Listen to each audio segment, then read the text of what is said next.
The voice of sharing during ASEAN.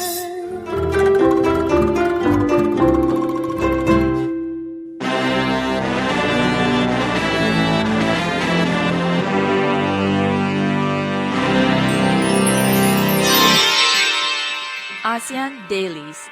First and the foremost news from Southeast Asia. Hello, welcome to Duran ASEAN, the voice of discovery and sharing.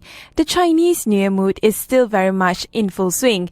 Not surprisingly, that the major roads in Kuala Lumpur are smooth and traffic-free. Good for us. And on ASEAN Daily, we will bring you daily updates and commentaries on issues and events that impact this region. I'm your host Arlene, and on this very fine Thursday morning, I'll bring you the latest current affairs from Southeast Asia. Today's top story: the dangers posed by Southeast Asia Jihadis returnees, especially those from Islamic State in Iraq and Syria.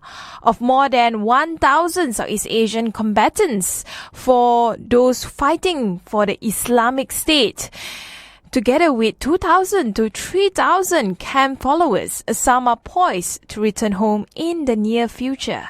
This is likely to have some serious political and security implications for the region. So how can we ensure that these returnees won't attack again? Well, it's a combination of soft power and hard power. So for all these combatants from the Islamic State, we all know that majority of them are from countries like Indonesia, Malaysia, and a few from Thailand, Philippines, and possibly Myanmar. About 70% of Southeast Asians are to believe to have been killed in the combat, while another 200 or so are said to have returned. Many of them that returned in this region were captured in transit en route to Syria. For example, do you know that more than 170 Indonesians were detained on the Turkish-Syrian border before they could even cross into Syria? So what's in store for these Southeast Asians who return back to their own homeland? I mean, it's a combination of different things. For far more serious than Afghan returnee back in the 1980s, they are definitely more ideological in their approach. So only a coordinated regional policy will be able to manage this potentially grave threat. This is because Southeast Asia will have to overcome a regional and extra-regional terrorist threats under the auspices of the Katiba Nusantara. And not to forget, there are many other splinter groups such as the Jabhat al-Nusra and the Al-Qaeda affiliate. While for some, the aim was to permanently stay in the so-called Islamic State with its self-appointed caliph. The geopolitics and political reality, however, does not really smell like what it is being promoted overseas.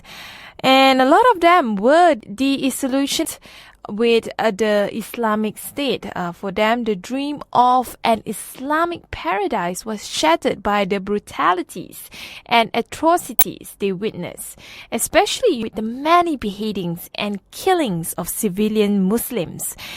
Well, also the lifestyle there is different from the more sedentary lifestyle that we have here in Southeast Asia. It's more disciplined and military-like, demanding rigorous lifestyle that the Islamic State was something not to be expected.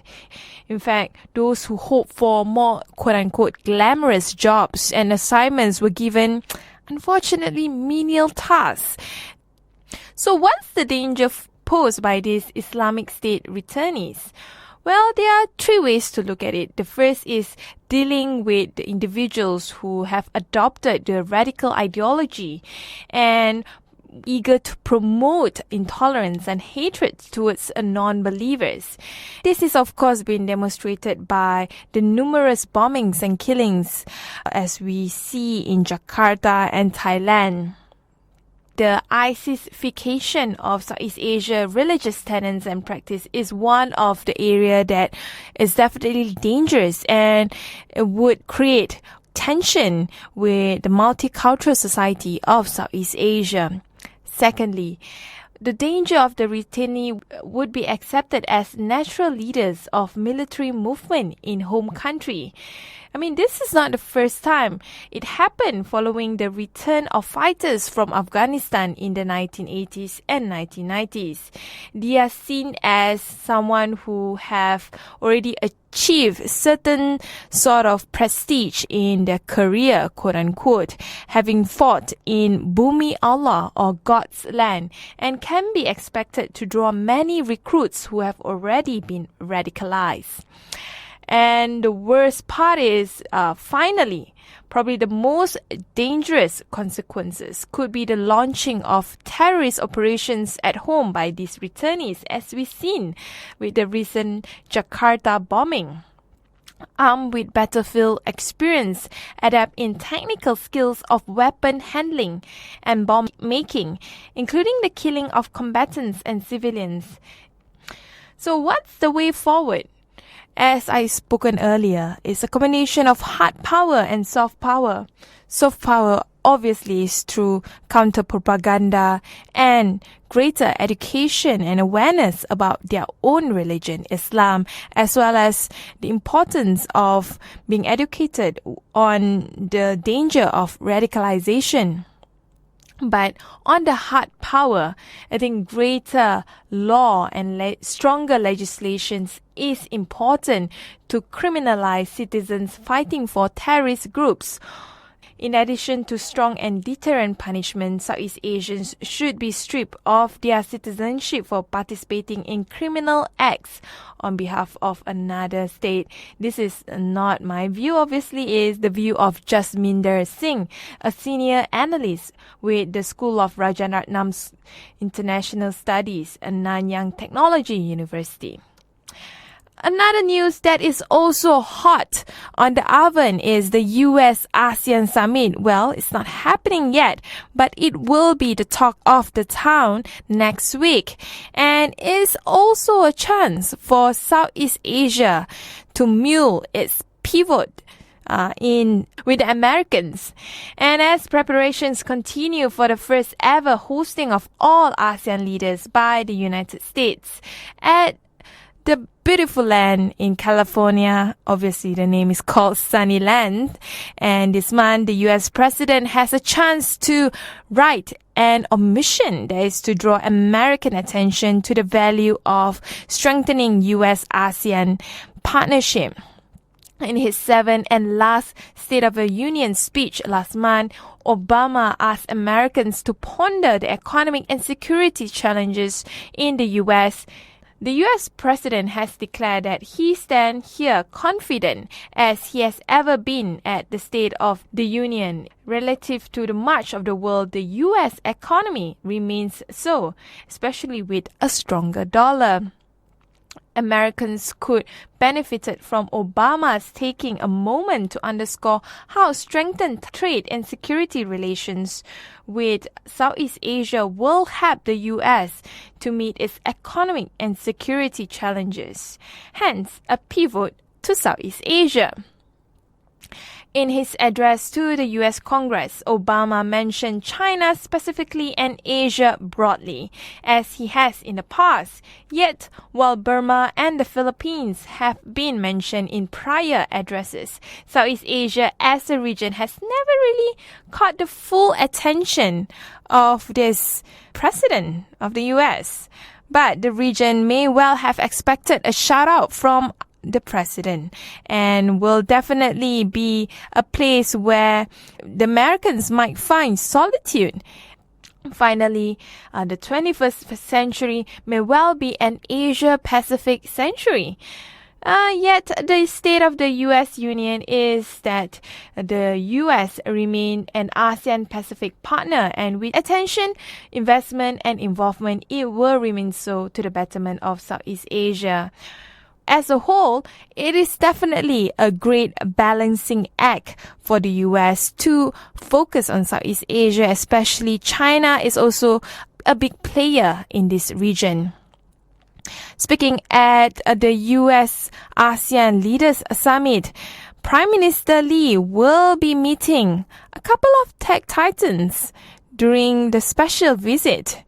The tech titans that Prime Minister Lee will be meeting are definitely heavyweights in the IT and business industry, such as Elon Musk, Tim Cook, Eric Schmidt, Mark Zuckerberg, and many more. Obviously, in San Francisco, Silicon Valley, Prime Minister Lee Hsien Loong will definitely get this opportunity of the lifetime meeting CEO of Tesla and SpaceX, Apple CEO, Alphabet Executive Chairman, and Facebook CEO. He will also be meeting Singaporeans residing in San Francisco Bay Area and host a roundtable with Singaporean technology professionals based there as part of the Singapore's Smart Nation initiative. A very smart way for Singapore government to do that, to actually keep in touch with its citizens overseas. US President Barack Obama will host Prime Minister Lee and other ASEAN leaders in Sunnyland. It will be the first of its kind to build the elevations of the ASEAN-US relations. Moving on to the final news of our ASEAN Daily on politics and current affairs, we put a focus on economy. The ASEAN Economic Community has been making its rounds this year as the highlight of ASEAN economic as a single market, though it is still a tough market for the rice exports. Who knows, right? Well, according to this news, that Cambodian rice exports are finding new markets and rising demand in Southeast Asia. But officials and experts are not linking this to the ASEAN Economic Community. In fact, it says that it was too early to tell what would it impact the regional trade bloc. On a scale of the rice imports, Brunei imported 1,974 tons from Cambodia last month for the first time, while Malaysia imported 2,736 tons and Singapore imported 480 tons. This is according to a report by the Secretary of One Window Service for Rice Export Formality. According to Hin Van Han, Deputy Director of the General Department of Agriculture at Ministry of Agriculture, told Khmer Time that rice exports to ASEAN are rising due to the government's effort as well as political stability. In fact, one ASEAN country stayed among the top 10 market for Cambodian rice last month. This is definitely a positive thing, identifying Malaysia as its top buyer. He said Brunei imported rice from Cambodia for the first time in January, which is a great thing. The AEC is definitely a step towards creating a free trade zone with about 630 million consumers. And he said, Mr. Van Han, that it was important for exporters to understand that there are other barriers to trade besides tariff. They have to clearly understand that ASEAN market is open in terms of tariff. However, other barriers can be tightened, and each government has its own ways to control imports, pointing to hygiene standards as well as an example. In fact, he said such standards can rise as tariffs fall. According to him, it would be careless for exporters to consider that single market only in terms of falling tariff. There are more other things that involve in ensuring a single market is perfectly being achieved. They have to take care of the quality of their goods, hygiene and standards, and obviously to increase productivity.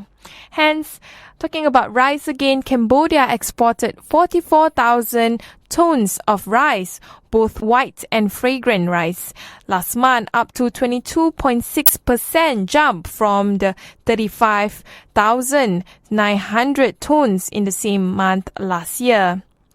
According to the CEO of rice exporter Brico Kan Kunte, he said that his company exported about 400 tons of rice in the first month of this year. It went to the US and Europe, but not really ASEAN. In fact, they only produce jasmine and fragrant rice, and they are not interested in most countries in the Southeast Asian market because they only consume white rice. There you go.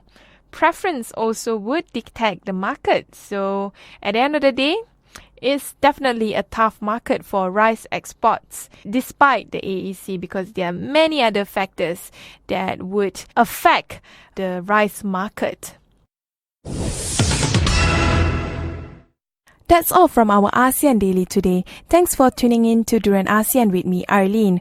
For more news and updates, please tune in to durianasean.com. If you are on the road, you can always download our TuneIn app at Durian ASEAN. Don't forget to like us on our Facebook page, Twitter, and Instagram. We always welcome feedback from our listeners. Stay tuned for more updates at Durian ASEAN by tomorrow, same time at 8 to 9 a.m. on GMT+8. Have a good day. You're now listening to Durian ASEAN, the voice of discovery and sharing.